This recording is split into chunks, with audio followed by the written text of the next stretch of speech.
나의 나 된 것은 다 하나님 은혜라. 여러분은 인생을 살면서 몇 개의 주소를 가져보았습니까?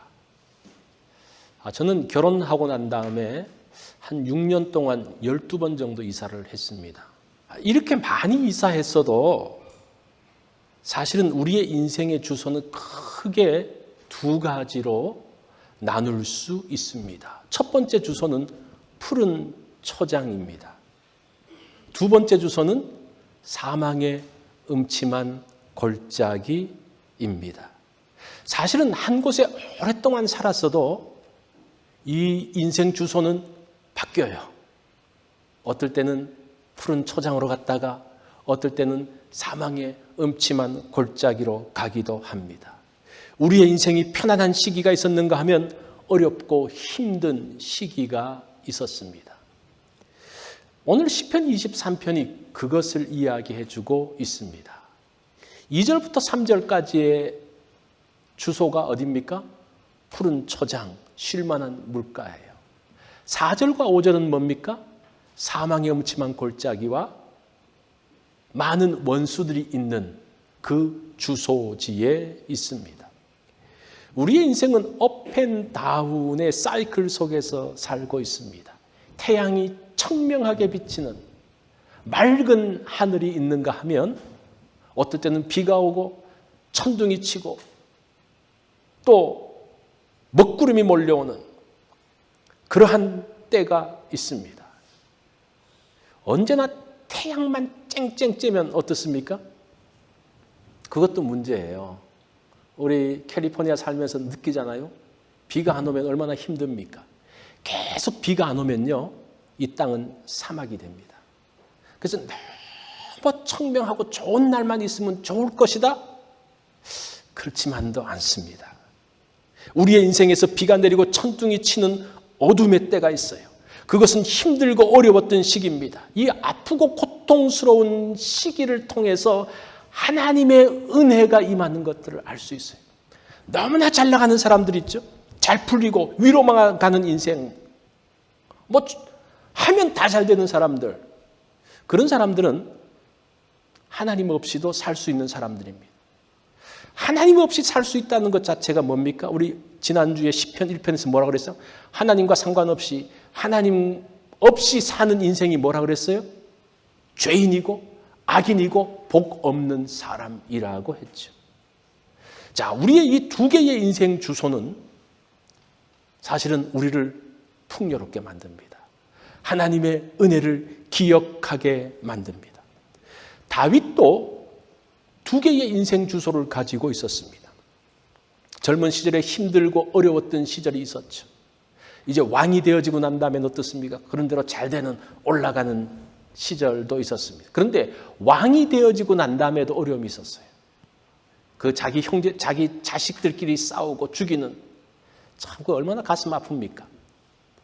그리고 나중에는 자기 아들이 다윗을 향해서 칼을 겨누는, 자기가 왕이 되겠다고 하는 그 상황, 또 많은 적들이 다윗에게 달려드는, 다윗이 왕이 되어지고 잘 나가는 것 같았지만, 문제가 없는 것 같았지만 그 가운데서도 여전히 어떤 일이 있습니까? 인생의 주소지는 늘 바뀌고 있는 것을 보게 됩니다. 자, 이 두 개의 인생 주소는 우리에게 번갈아 오면서 찾아온다는 거예요. 자, 그것을 보여주는 것이 시편 23편의 내용입니다. 자, 이 시를 언제 썼을까? 우리가 쉽게 예측할 수 있는 것은 이 두 개의 인생 주소를 다 경험해보고 난 다음에 썼겠죠. 그래서 학자들은 두 가지로 이야기합니다. 아들 압살롬의 반란 때에 쓰여졌다. 먼저 학자들이 있고, 그 다음에 다윗의 후기 노년에 아마 이 시를 썼을 것이다 라고 추측을 합니다.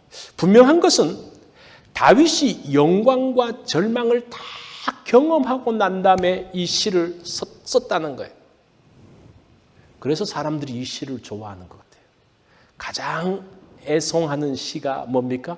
시편 23편. 많이 암송하는 시가 시편 23편이잖아요. 스펄전 목사님은 시편 23편은 시편의 진주다 이렇게까지 표현할 정도로 이 시는 참으로 아름다운 시입니다. 왜 그래요? 우리의 인생 전체가 다 담겨져 있기 때문입니다. 자, 이렇게 두 개의 인생 주소지에 살았던 다윗이 어떤 상황에도 함몰되지 않고 그것을 견디어 잘 될 때 교만하지 않고 안 될 때 절망하고 낙심하고 무너지지 않았던 그 이유가 1절에 나오는 거예요. 1절이 뭡니까? 다 같이 한번 읽어볼까요? 시작. 여호와는 나의 목자시니 내게 부족함이 없으리로다. 자, 여기서 부족함이 없다는 말 참 좋아하죠. 부족함이 없는 상태는 어떤 상태입니까? 여러분들이 나 부족함이 없어 그럴 때는 어떨 때예요? 근데 그게 다 다를 것 같아요. 사람마다 부족함이 없다고 생각하는 기준이 다 다를 것 같아요. 그때는 어떤 기준을 봐야 됩니까? 성경의 기준을 봐야 되겠죠. 성경이 부족함이 없다라고 말했을 때 도대체 이것이 무슨 이야기일까? 이 부족함이 없다라는 그 단어를 쭉 찾아보니까 구약에 보면 노아 때에 물이 감하여졌다. 그때 이 단어를 쓰더라고요. 그 다음에 소돔성에서 의인 50명 중에 5명이 부족하면 어떻게 됩니까? 그럴 때 이 부족함이라는 말이에요. 그래서 이 부족함이라는 것은 무엇인가 줄어들고 모자라는 상태예요. 그런데 신명기 8장 9절에 가보면 하나님께서 가나안 땅에 대한 말씀을 하실 때에 가나안 땅이 너희의 먹는 식물에 모자람이 없고 이 모자람이 없다는 말이 부족하다는 말하고 똑같거든요. 신명기 8장 9절을 한번 읽어보겠습니다. 네가 먹을 것이 모자람이 없고 내게 아무 부족함이 없는 땅이며 그 땅의 돌은 철이요 산에서는 동을 캘 것이라. 가나안 땅은 모든 것이 갖추어져 있는 부족함이 없는 땅이라 그래요. 자, 부족함이 없는 땅이라고 했을 때, 부족함이 없다라고 했을 때 그냥 가만히 있어도 감이 툭 떨어집니까? 아무 일을 안 해도 그냥 막 먹을 것이 생깁니까? 그거는 아니라는 거예요. 그래서 우리가 부족함이 없다라는 것을 내 생각으로 해석을 하기보다는 성경이 어떻게 해석하느냐가 참 중요합니다. 부족함이 없다는 것은 손가락 하나 까딱하지 않고 사는 게 아닙니다. 모든 게 다 준비되어 있어요. 그럼 어떻게 됩니까? 그것을 가져와야 되는 거예요. 여기서 강조점은 무엇인가? 부족함이 없다는 것의 강조점은 하나님이 다 준비해 놓으셨다는 거예요. 우리가 그것을 믿고 가서 그것을 취하면 된다는 겁니다. 그런데 하나님이 다 준비했음에도 불구하고 뭐 아무것도 없네. 가나안 땅에 들어갔음에도 불구하고 농사도 짓지 않고 아무것도 하지 않으면서 하나님이 뭐 다 준다 그래 놓고 뭐야 아무것도 없어? 그게 아니라는 거예요. 일단 우리의 필요한 것들이 다 마련되어져 있다는 겁니다. 우리의 인생 주소지에 어느 곳에 있든지 간에 우리가 어렵고 힘든 과정 가운데 있어도 그 가운데 하나님이 부족함이 없이 준비는 다 해놓으셨다는 거예요. 내가 그것을 믿음으로 가서 취하면 된다라는 겁니다. 그것이 부족함이 없는 상황입니다. 이게 중요하죠. 이미 다 준비되어 있는 거. 이제 내가 가서 액션만 취하면 되는 상황. 이게 부족함이 없는 겁니다. 우리가 첫 번째 푸른 초상의 주소지를 한번 가보겠습니다. 2절 말씀을 보니까 그가 나를 푸른 밭에 누이시며 쉴만한 물가로 인도하시는도다. 하나님께서 나를 푸른 풀밭, 쉴만한 물가로 인도하시는 때가 있다는 거예요. 여기서 푸른 초장, 푸른 풀밭, 이 푸른이라는 이 뜻이 새싹이라는 말이더라고요. 새풀이라는 말이에요. 양이 가서 무슨 풀을 먹는 겁니까? 오래돼서 질긴 풀을 먹는 게 아니고 아주 새순, 새싹. 하나님이 그것을 준비하신다는 거예요. 쉴만한 물가로 인도합니다. 쉴만한 물가는 어둠이 물러가는 평안의 시기입니다. 이 양은 특별히 두려움이 많은 존재예요. 굉장히 두려워합니다. 완벽한 조건이 갖추어져 있지 않으면 눕지를 못한다라고 합니다. 이 필립 켈러라는 분이 있는데 이분은 선교사의 아들로 케냐에서 태어나서 어린 시절을 보냈고 또 후에는 호주에 가서 그러니까 목장을 운영해봤던 사람이 나중에 목사가 돼서 저수를 했는데 이 사람이 특별히 그런 독특한 경험 때문에 시편 23편에 대한 그 주해를 굉장히 리얼하게 썼습니다. 그래서 양과 목자라는 책을 썼는데 거기에 양들은 4가지 조건이 충족되면 쉴 수 있다라고 하더라고요. 첫 번째가 아무 두려움이 주변 짐승의 위협이 없을 때. 두 번째는 다른 양들과 불편함이 없을 때.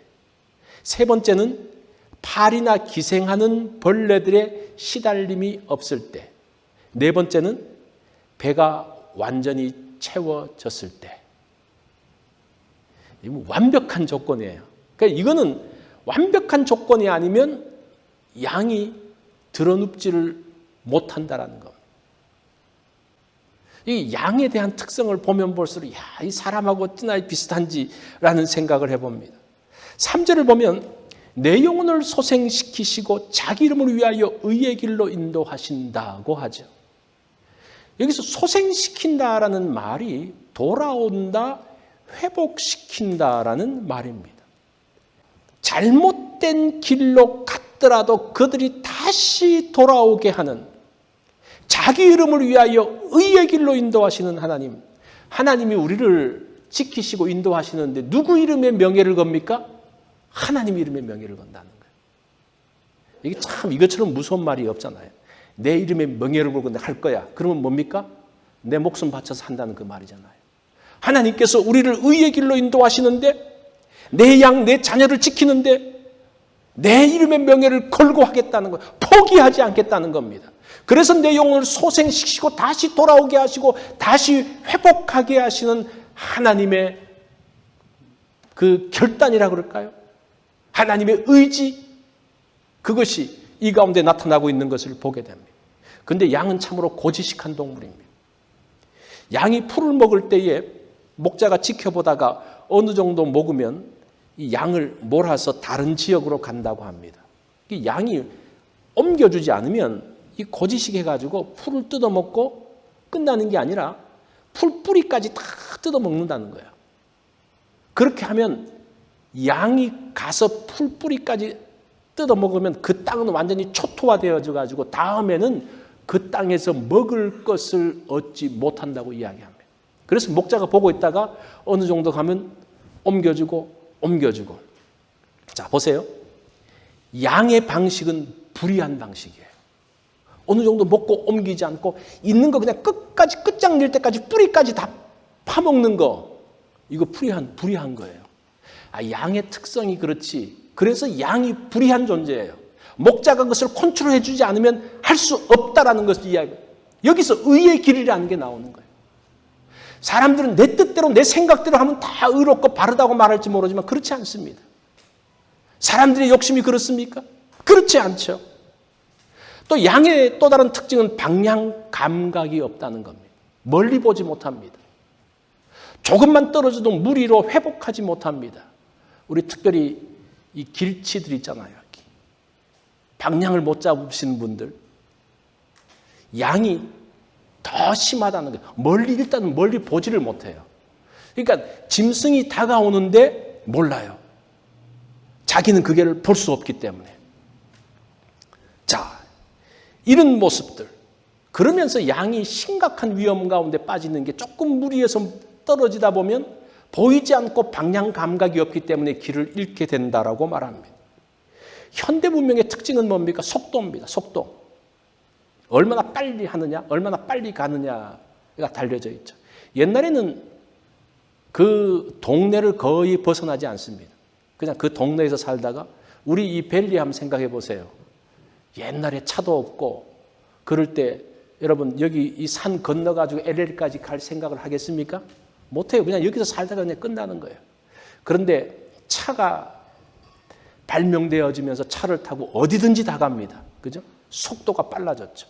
이제는 비행기가 나오면서 대륙으로 옮겨 다닙니다. 사실 그러다 보니까 사람들이 피곤해요. 옛날에 과거 시험 보러 갈 때 한양까지 올라갈 때 뭐 한 달 걸린다 그랬는데 그거를 몇 시간 만에 주파하니까 그리고 또 다시 돌아오니까 얼마나 한 달 가야 될 거를 하루 만에 해결하니까 얼마나 사람들이 복잡하고 피곤합니까? 물건을 만들 때 얼마나 빨리 만듭니까? 자, 보세요.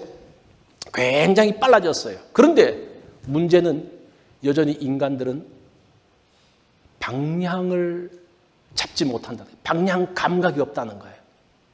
그죠? 빨리 달리기는 달리는데 방향을 몰라요. 이래서 지금 이 사회에 문제가 생기지 않습니까? 자기 나름대로는 이게 맞다라고 열심히 달려가는데 그것 때문에 문제가 생기지 않습니까? 이게 양의 모습이에요. 이것이 우리의 모습입니다. 그래서 하나님은 어떻게 하신다는 겁니까? 의의 길로 인도하신다는 거예요. 의의 길. 하나님은 의의 길로 인도하시는데 여기 길이라는 그 뜻이 좁은 길이라는 거예요. 그러니까 그냥 길이 아니고 특별히 좁은 길. 의의 길은 어떤 길이라는 겁니까? 좁은 길이에요. 가는 것에 대해서 불편함이 있어요.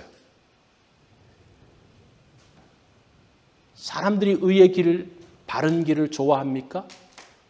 좋아하지 않는 것 같아요. 내가 가고 싶은 대로 가려고 하는 것 같아요. 이 사회가 과연 공정한가? 어떤 사람이 성공한 사람입니까? 법 위에 군림하면 성공한다고 생각해요. 사람들이 일반적으로. 그걸 특권이라고 생각해요. 나는 이걸 좀 어겨도 되고 나는 여기서부터 이게 있지만 나는 그것 안 해도 돼. 이거를 특권이라고 생각합니다. 그러다 보니까 그 공정한 길, 바른 길로 가는 것이 불편한 거예요. 의의 길은 어떤 길입니까? 사실은 좀 불편해요. 내가 바르게 해야 돼요. 정상적으로 해야 돼요. 이런 갈등, 이런 문제.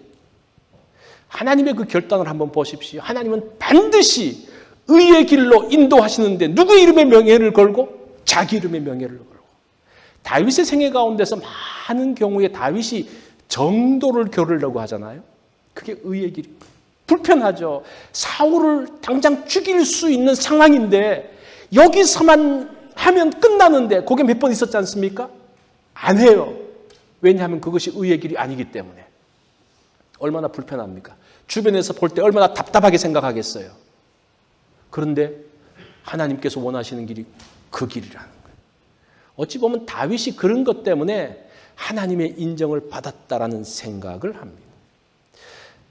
자, 두 번째는 사망의 음침한 골짜기의 주소지입니다. 4절을 보면 내가 사망의 음침한 골짜기로 다닐지라도 해를 두려워하지 않을 것은 주께서 나와 함께 하심이라. 주의 지팡이와 막대기가 나를 안위하시나이다. 여기서 사망의 음침한 골짜기를 보면 음침하다는 것이 그림자라는 말입니다. 그늘이라는 말. 우리 그런 말 하잖아요. 나는 죽음의 그림자를 봤어. 이런 말을 하죠. 그죠? 그게 뭡니까? 아직 죽은 건 아닌데 죽은 것 같이 무서웠다는 말이에요. 정말 죽을 것 같았다는 마음입니다. 우리가 병이 들었을 때, 심각한 병이 들었을 때에 이런 생각하죠. 아, 이대로 끝나는 게 아니야? 그게 사망의 그림자예요. 가까운 사람과 이 관계를 회복해야 되는데 말하면 말할수록 더 틀어지고 더 힘들어지고 그러면서 야, 이대로 끝나는 거 아니야? 그게 사망의 그림자예요. 우리가 이제 운전하면서도 잠깐 실수로 큰 사고 날 뻔했는데 다행히도 백미러만 깨졌어요. 그때 정말 큰일 날 뻔했네. 이런 것들이 다 사망의 그림자예요. 자, 우리가 삶을 살다 보면 언뜻 사망의 그림자가 다가오고 있는 것들을 보게 됩니다. 사망보다 더 무서운 게 사망의 그림자예요. 죽으면 그대로 끝나는데 죽을 것 같은 큰 두려움, 깊은 절망감, 소망이 없는 어둠, 이런 것들이 다 사망의 음침한 골짜기, 사망의 그림자가 드리운 골짜기라는 겁니다. 아마 여러분들이 인생을 살면서 이런 경험들이 있었을 거예요. 사망의 음침한 골짜기를 필립 켈러는, 아까 제가 말씀드렸던 필립 켈러는 이렇게 이야기합니다. 여름이 되면서 초장에 풀이 없어집니다. 이제 다 뜯어먹기도 하고 또 마르기도 하면 그 다음에는 목자들이 양을 데리고 고산지대로 올라간다는 거예요. 높은 산으로 올라가는데 높은 산으로 올라가면 반드시 뭐를 거쳐야 됩니까? 골짜기를 통해서 올라가야 된다. 그 골짜기가 바로 사망의 음침한 골짜기인데 그 골짜기에는 맹수들이 노리고 있다는 거예요. 그 옆에 흐르는 급류로 인해서 양이 빠지면 그 급류에 휘말려서 죽을지도 모르는 어떤 그런 상황의 때가 사망의 음침한 골짜기입니다. 그런데 사망의 음침한 골짜기를 가야 되는 이유가 있어요. 왜? 그 길을 가야지 고산지대에 새로운 풀이 있는 곳으로 갈 수 있기 때문입니다. 이 골짜기라는 것이 외통수라는 뜻이 담겨져 있어요. 그냥 단순한 골짜기가 아니고 그 길로 밖에 갈 수 없는 그런 뜻이 담겨져 있어요. 여러분, 우리가 더 좋은 곳으로 갈 때에 뭐가 있는 겁니까?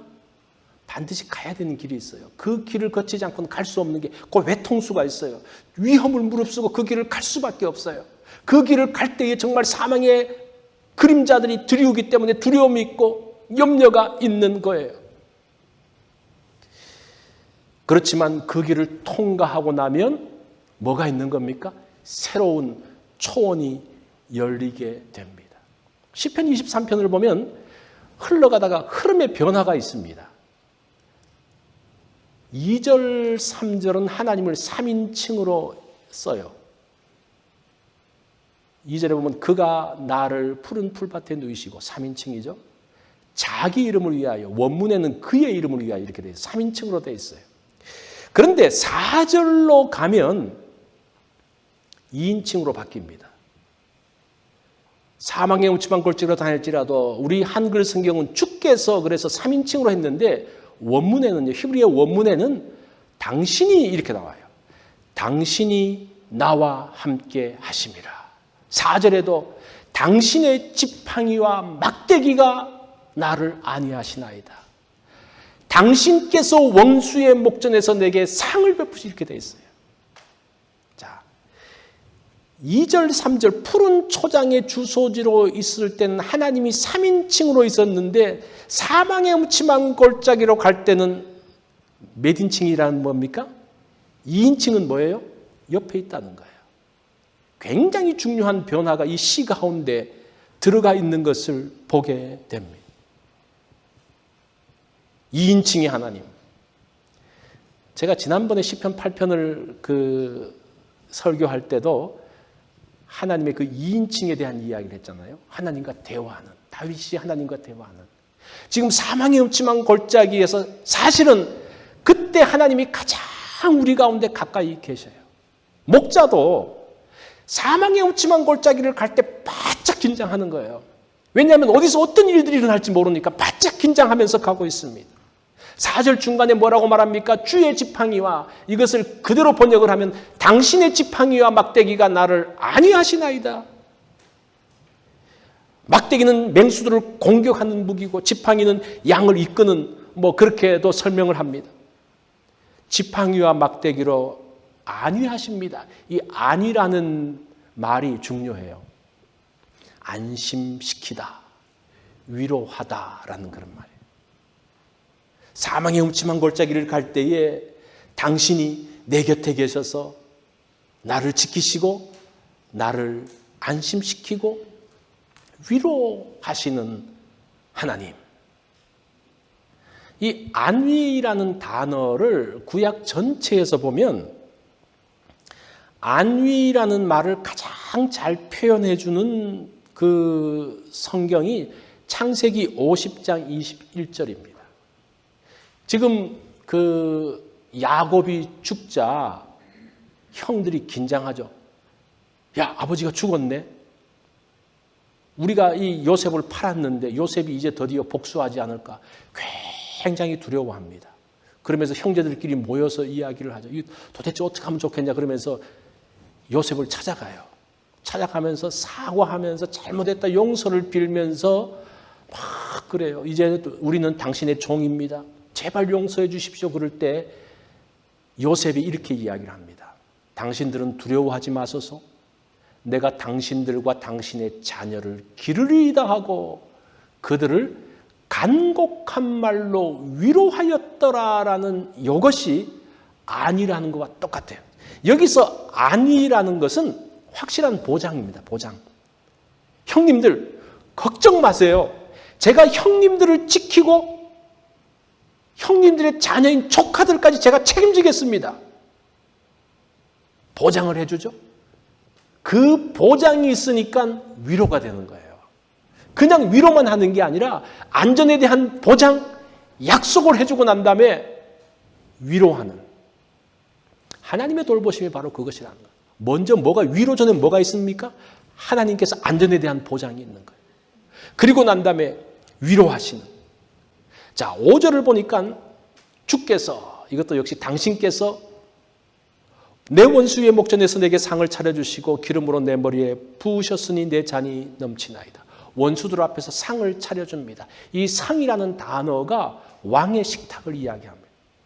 이 전체의 구약 전체를 보면 왕의 식탁 잔치상을 이야기합니다. 원수들이 있는 것 가운데서 하나님께서 인정해 주시고 하나님께서 붙들어 주시는, 그래서 하나님의 식탁, 왕의 식탁에 참여하는 그러한 모습들을 보여주고 있습니다. 왕의 식탁에 참여한다는 게 뭡니까? 영광이죠. 영광. 그래서 그 왕의 식탁에 어떻게 참여합니까? 기름을 바르고 존귀하게 된 상태에서 참여하는 거죠. 다윗은 원수들에게 둘러싸였댔습니다. 사울의 집요한 추격을 받습니다. 하나님께서 이기게 하십니다. 다윗이 처음 사울의 추격에서 외통수에 걸려요. 이제 다윗이 거의 죽었다고 했는데 어떤 일이 벌어집니까? 전령이 와가지고 왕이요 큰일 났습니다. 블레셋이 지금 쳐들어왔습니다. 이제 지금 가면 다윗을 잡는데 블레셋이 쳐들어왔다 그러니까 어쩔 수 없이 사울이 돌아가요. 하나님께서 원수의 목전에서 다윗을 지켜주시는, 다윗이 또 블레셋 왕 아기스에게 갔을 때 어떡합니까? 그 신하들이 저 사람 블레셋을 만만이나 죽였던 사람이 아닙니까? 그때 다윗이 거의 그냥 이 패닉이 와서 미친 척 하면서 도망 나왔어요. 그런 원수의 목전에서 하나님께서 지키시고 그 빠져나오고 난 다음에 그 기쁨, 그 즐거움에 대한 표현이 이 가운데 있는 것을 보게 됩니다. 그리고 그 자리에 참여했을 때 뭐라고 말합니까? 기름을 내 머리에 바르셨으니 내 잔이 넘치나이다. 잔이 넘친다는 말도 둘 다 명사예요. 우리 지난주에 기억나시죠? 내 잔이 넘침. 이 말은 선언이라고 그랬어요. 고백이라고 그랬어요. 하나님께서 우리에게 베풀어 주신 원수에게부터 보호하시고 베풀어 주신 걸 보면서 고백이 뭡니까? 내 잔이 넘침. 이 고백이 뭡니까? 아무런 부족함이 없다. 자, 여기서 보세요. 부족함이 없다라는 처음에 1절에서의 고백은 뭔가 부족한 것 같은 느낌이 조금씩 들었는데 이 5절에 가보니까 내 잔이 넘친다는 걸 통해서 뭐가 나오는 겁니까? 그 하나님의 도우심이 풍성하고 놀랍고 엄청나다는 고백을 지금 하고 있는 거예요. 하나님을 나의 목자로 삼고 난 다음에 하나님과 함께 살았던 사람의 마지막 고백이 뭡니까? 내 잔이 넘치나이다. 그거예요. 내 잔이 넘치나이다. 이거는 풍성한 주의 크신 은혜 가운데 들어간 그 고백 선언인 것을 보게 됩니다. 그러면서 다윗은 6절로 마무리를 하죠. 내 평생의 선하심과 인자하심이 반드시 나를 따르리니 내가 여호와의 집에 영원히 살리로다. 내 평생에 내가 사는 모든 날에 그런 말이에요. 내 평생에 뭉뚱거리는 게 아니라 이게 내가 사는 각기의 날에 이게 우리의 생애 모든 순간마다 참 이게 정말 그 매일매일의 삶 가운데서 함께 하셨던 하나님을 말하는데 어떻게 함께 하십니까? 하나님의 선하심과 인자하심이, 이 선하다라는 말과 인자라는 말이 히브리어 단어 중에서 제일 좋은 단어예요. 제일 좋아하는 거예요. 토브라는 것은 이 다윗도 이 토브라는 단어를 썼을 때 사람이 이렇게 예뻐 보이고 좋아 보이고 뭐 하여튼 좋은 거는 여기 다 들어가는 거예요. 선하심. 인자하심이라는 말은 사랑이네. 헤세드라는 말이에요. 사랑. 하나님의 좋으심과 하나님의 사랑이 반드시 나를 따를 것이니, 자, 우리의 매일매일 생애 가운데서 하나님의 선하심과 하나님의 인자하심. 어떤 분은 한 발짝 뛸 때 하나님의 선하심, 한 발짝 뛸 때 하나님의 인자하심, 그렇게 설명하신 분도 있더라고요. 존 파이퍼라는 목사님은, 그분은 하나님의 선하심과 인자하심을 그 경찰차가 빨간 불과 파란 불을 켜면서 반짝반짝하면서 에스코트하는 것처럼, 이것이 선하심과 인자하심. 불이 이불 저불 바뀔 때마다 선하심과 인자하심과 선하심과 인자하심과. 제가 그걸 보면서 앞으로 경찰차가 반짝거릴 때는 이 생각을 해야 되겠다는 했어요. 그게 무슨 말입니까? 이 두 개의 불로 반짝반짝반짝 경찰차가 에스코트 탁 하면 그 주변에 모든 것들이 쫙 펼쳐지는, 그래서 하나님의 집까지 가는 그런 모습들을 연상하는. 자, 우리의 인생 주소가 푸른 초장이든지 사망의 음침한 골짜기든지 간에 이 두 개의 축복을 선언하고 있어요. 우리가 잘 나갈 때는 하나님의 선하심을 좀 느낄 수 있어요. 그런데 사망의 음침한 골짜기를 다닐 때는 이게 안 보여요. 그럼에도 불구하고 그 가운데 뭡니까? 이 하나님의 선하심과 인자하심이 번쩍번쩍하면서 우리를 인도한다는 겁니다. 그때는 어떤 때라 그랬어요? 2인칭의 때라 그랬잖아요. 사망의 음침한 골짜기를 할 2인칭의 때예요. 옆에 한번 손을 뻗어보세요. 하나님이 잡혀요. 그런 하나님의 도우심, 하나님의 선하심을 잡을 수 있어요. 하나님의 인자하심을 붙들 수 있어요. 그래서 여호와의 집에 이르게 된다는 겁니다. 참 이 시편 23편의 그 시가 참 얼마나 놀라운지 몰라요. 우리는 두 개의 인생 주소를 가지고 있습니다. 여러분 이제 아셨죠? 여러분 인생 주소가 두 개예요. 놀라지 마십시오. 꼭 이사를 안 하더라도 언제나 내 인생 주소는 두 개를 왔다 갔다 한다는 겁니다. 쉴만한 물가의 주소가 있는가 하면 사망의 음침한 골짜기의 주소가 있어요. 어느 순간에 바뀌어질지 몰라요. 그런데 그때 중요한 것이 뭡니까? 하나님께서 나의 목자가 되신다는 겁니다. 그래서 어느 곳에 있든지 부족함이 없다는 겁니다. 우리의 다양한 상황에서 하나님께서 준비하신 것을 보십시오. 부족함이 없다는 게 뭐라 그랬어요? 하나님이 다 준비하셨다는 거죠. 그리고 그 하나님께서 준비하신 것을 경험할 때 하는 고백이 뭡니까? 내 잔이 넘치나이다. 시작은 내게 부족함이 없다. 조금은 소극적인 걸로 시작을 했지만 그 은혜 가운데 들어가면, 그 하나님의 선하심과 인자하심 가운데 들어가면서 하는 말이 뭡니까? 내 잔이 넘치나이다. 이것이 다윗의 고백이었습니다. 이것이 우리의 고백이 되어져야 합니다. 된 것은 다 하나님 은혜